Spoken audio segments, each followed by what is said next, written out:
A gente recebe aqui no nosso estúdio o Luiz Requião, que é especialista em segurança pública, para a gente repercutir esse cenário de violência que chama demais a nossa atenção. Quero agradecer demais, viu, Luiz, pela sua presença aqui, aceitar o nosso convite para falar desse tema. Seja bem-vindo.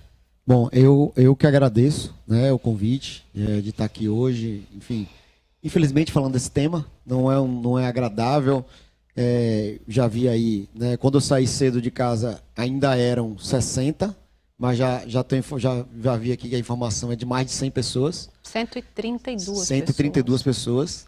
E a exposição dessas pessoas, jogada ao corpos no meio da... Enfim, é realmente triste, né? Esse cenário é um cenário que a gente observa muito semelhante a guerras como Israel e Gaza e por aí vai, né? Luiz, e a gente está com esse número, né, de 16 baianos presos durante essa operação lá no Rio de Janeiro. A gente aqui em Salvador lida também com esse medo da insegurança, com essa preocupação grande com a violência.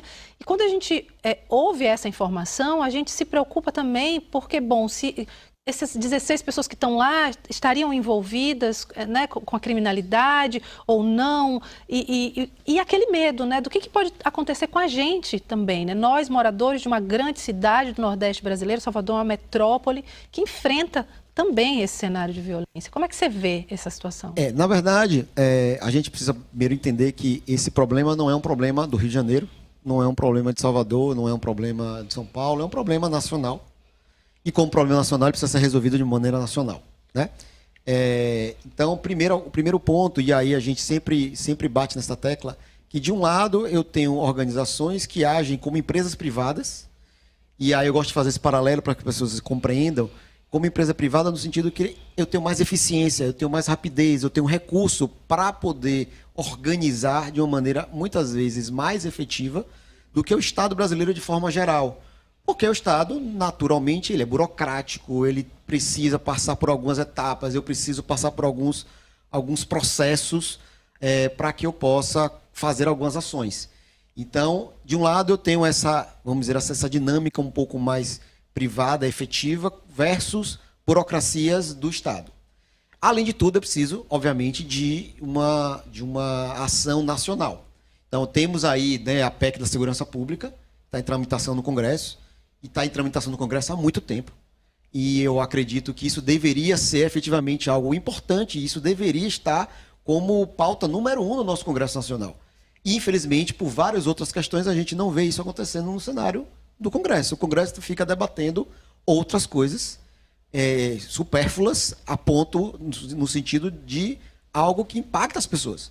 Então a gente vê o Congresso, infelizmente, discutindo o PEC da blindagem, anistia. Será que isso realmente é efetivo? Será que isso realmente é isso que vai mudar o dia a dia das pessoas? Ou eu discutir a PEC da segurança pública? Pois é, são as perguntas que a gente também se faz, né? A gente viu a entrevista agora há pouco, né? O governador do estado esteve falando com a imprensa agora há pouco, Jerônimo Rodrigues, e ele disse que a situação da Bahia está sob controle, que a situação está controlada, que não existe nenhum plano de fazer nenhuma entrada, nenhuma mega operação de entrada em nenhuma comunidade como essa que aconteceu no Rio de Janeiro. Queria te perguntar como é que você avalia. Realmente a gente está sob controle? Existe algum motivo para a gente, que é cidadão soteropolitano baiano, a gente se preocupar?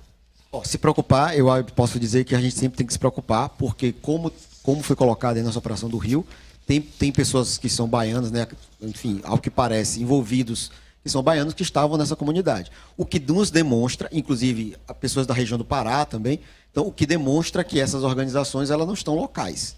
Elas estão, como eu disse, nacionais.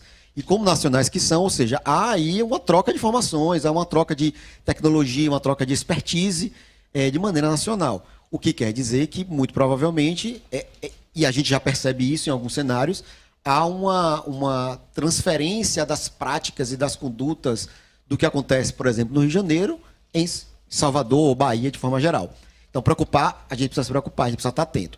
É fato que nos últimos fóruns, nos últimos dados do Fórum de Segurança Pública, tem havido uma redução de criminalidade na Bahia. Se a gente pegar os últimos dados no histórico, as principais cidades baianas que estavam no ranking das mais violentas já não são as mesmas. Então, isso demonstra aí alguma preocupação, mas ainda não estamos assim, não vou dizer assim que a gente está tão confortável. A gente precisa, sim, de uma atenção. a gente precisa estar sempre atento e a gente precisa, eu sempre gosto de dizer que a gente precisa ter uma forma de política criminal que não seja só do embate, só da intervenção repressiva, de entrar, invadir, prender e sair. Porque é tudo tão delicado, né? São muitas camadas. Uma invasão no meio de uma comunidade cheia de pessoas, crianças, idosos. É difícil saber quem é quem num cenário como esse. É por isso que eu sempre gosto de dizer que, primeiro, né, essa coisa da segurança pública ela precisa ser uma política de Estado, não de governo. Começa daí. Eu preciso ter um plano nacional, independentemente de governo. E eu preciso, obviamente, também fazer uma política criminal transversal, vamos dizer assim. Não só de intervenção, mas de presença do Estado.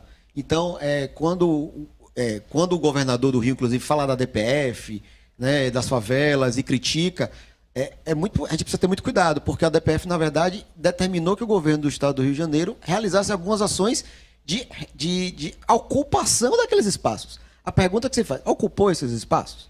Provavelmente, não. Então, a mesma pergunta, a mesma resposta que essa DPF traz lá, a gente tem que questionar aqui. O governo, o nosso Estado brasileiro, o governo, tem ocupado esses espaços? Ou ele tem apenas feito a intervenção, realizado aquela ação e saído e deixado aquela população à própria sorte novamente? Porque a questão não é só de intervenção. A questão não é só a polícia ir, ficar uma semana e depois deixar aquelas pessoas à própria sorte.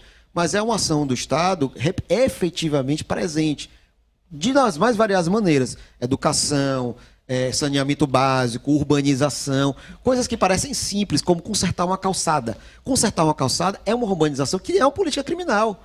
Política criminal não é só intervir, não é só prender pessoas, é fazer com que aquelas pessoas se sintam parte.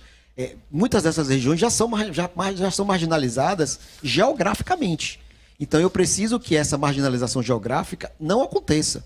Como fazendo com que essas pessoas se sintam parte do todo e não apenas uma parte.